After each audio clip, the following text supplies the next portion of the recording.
सभी विद्यार्थियों का एक बार फिर हमारे YouTube channel MD Ali sir में स्वागत है। आज हम आपके लाए हैं कक्षा 10वीं NCERT एंड MP बोर्ड का IMP सवाल 3.2 का। देखिए, इससे एक सवाल 4 नंबर का आता है। देखिए, हमें ये सवाल करना है।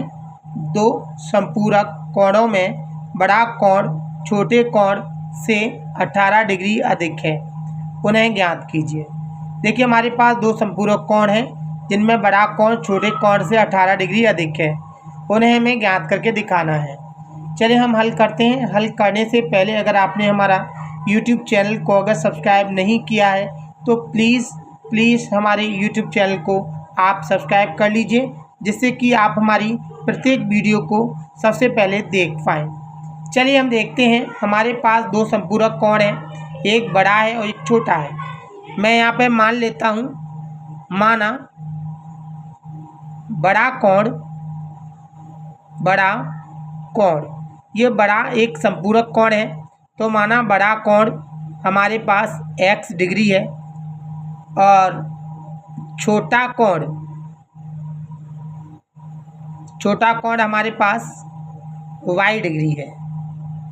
ये दोनों ही संपूरक कोण हैं। अब हम यहाँ पे लिख सकते हैं प्रश्न के अनुसार, यानी प्रश्नानुसार। अब हम यहाँ पे देख सकते हैं, प्रश्न में कहता है दो संपूरक कोणों में बड़ा कोण छोटे कोण से 18 डिग्री अधिक है। तो हम इसे यहाँ पर प्रतिबंध 1 से कह सकते हैं। प्रतिबंध 1 से देखिए, प्रतिबंध 1 कहता है कि दो संपूरक कोणों में बड़ा कोण छोटे कोण से 18 अधिक है। तो देखिए, हम देखेंगे बड़ा कोण हमारे पास x है और छोटा कोण हमारे पास y है।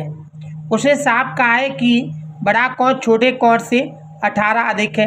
यदि देखिए हमने छोटे कोण में 18 डिग्री और मिला दिया तो ये दोनों कोण बराबर हो जाएंगे। तो हमने देखिए यहाँ पे बराबर लगा दिया है। अब हम आगे देखेंगे। वैसे देखिए, इसे हम समीकरण 1 नाम दे सकते हैं, यही एक समीकरण हो गया। चलिए हम इसको यहाँ पर समीकरण नाम 1 दे देते हैं। समीकरण नंबर 1।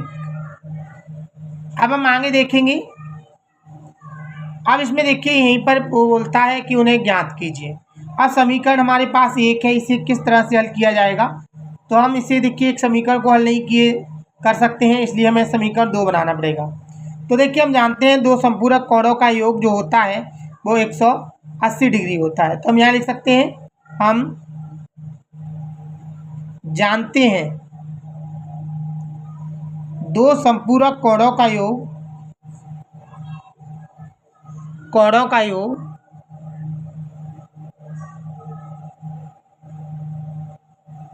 180 डिग्री होता है। देखिए, हम अच्छी तरह जानते हैं, हमने पिछली कक्षाओं में जैसे 9th और 8th में पढ़ा है कि दो संपूरक कोणों का योग 180 डिग्री होता है। तब आप देखेंगे हमारे पास दो संपूरक कोण x और y हैं, इन दोनों का योग माने हमारे पास जोड़ होता है। हम यहाँ पर जोड़ लगा देंगे और दोनों का योग हो जाएगा 180 डिग्री। समीकरण 2। हम देखेंगे यहाँ से ये जो x का मान है उसे हम समीकरण 2 में पुट कर देते हैं, यानी ये प्रतिस्थापन विधि से हल कर रहे हैं हम इसे। तो चलिए हम यहाँ लिखेंगे x का मान समीकरण 2 में रखने पर आप इसे ऐसे भी लिख सकते हैं, x का मान समीकरण 1 से समीकरण 2 में रखने पर। ऐसा भी सही है।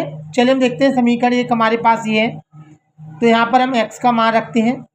x का मान हमारे पास है y + 18, तो यहाँ पर हम x की जगह y + 18 लिख देते हैं। ये प्लस जैसा का जैसा, ये y जैसा का जैसा, बराबर 180 जैसा का जैसा। अब हम यहाँ पर देखेंगे 1y और 1y हमारे पास 2y + 18 जैसा का जैसा, बराबर 180 का 80 डिग्री। अब आप यहाँ पर देख सकते हैं, ये 2y बराबर 180 ये 18 डिग्री इधर आएगा तो माइनस का हो जाएगा, ये हो गया। अब हम यहाँ पर देख सकते हैं y का y, अगर 180 में से 18 घटाते हैं तो देखिए 0 में से 8 नहीं घट रहा है, इसलिए किससे लेंगे, ये 10 हो जाएगा, 10 में से 8 जाएंगे तो 2 बचेगा, ये 7 में से 1 घटाएंगे 6, 1 का 1, ये जो 2 है ये बटे में चला जाएगा हमारे पास, ये आ गया 2।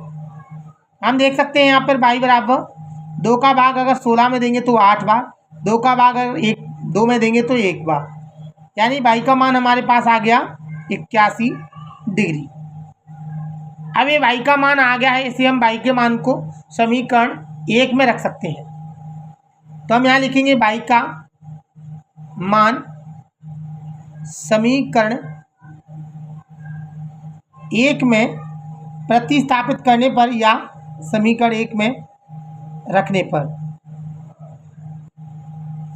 समीकरण 1 में रखने पर चलिए हम देखेंगे समीकरण 1 हमारे पास ये दिया गया है, देखिए ऊपर x बराबर y प्लस 18, मैं यहाँ पर उतार लेता हूँ इसे, x बराबर y प्लस 18, ये हमारे पास समीकरण 1 है, हमने डाल दिया यहाँ पर। अब हम इसको हल करेंगे तो x का x बराबर y का मान हम देखेंगे 81 है, यहाँ पर 81 पुट कर देंगे हम, प्लस 18 जैसा का जैसा। अब हम यहाँ पर देख सकते हैं x का x बराबर 18 और 81 को अगर हम जोड़ेंगे तो 8 और 1 9, 1 और 8 9, यानी x का मान हमारे पास 99 डिग्री आ रहा है।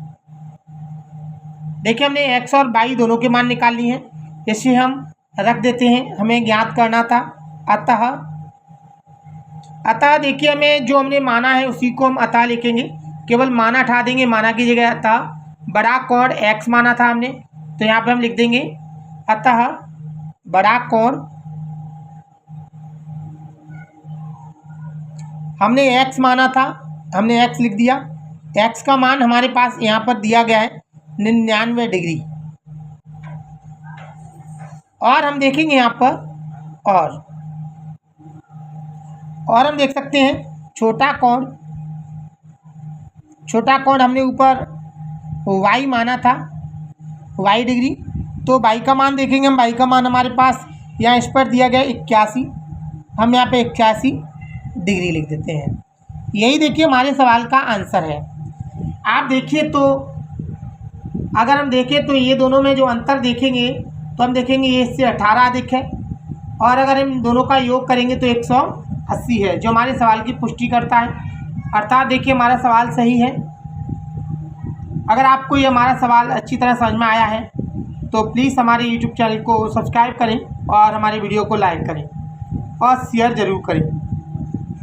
अगर आपको अच्छी तरह समझ में आया है तो आप हमारे YouTube चैनल के कमेंट बॉक्स पर लिख के बताएं हमें हाँ या नहीं।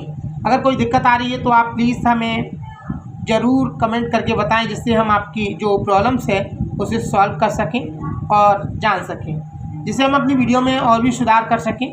आपका हमारा वीडियो देखने के लिए बहुत बहुत धन्यवाद। थैंक्स।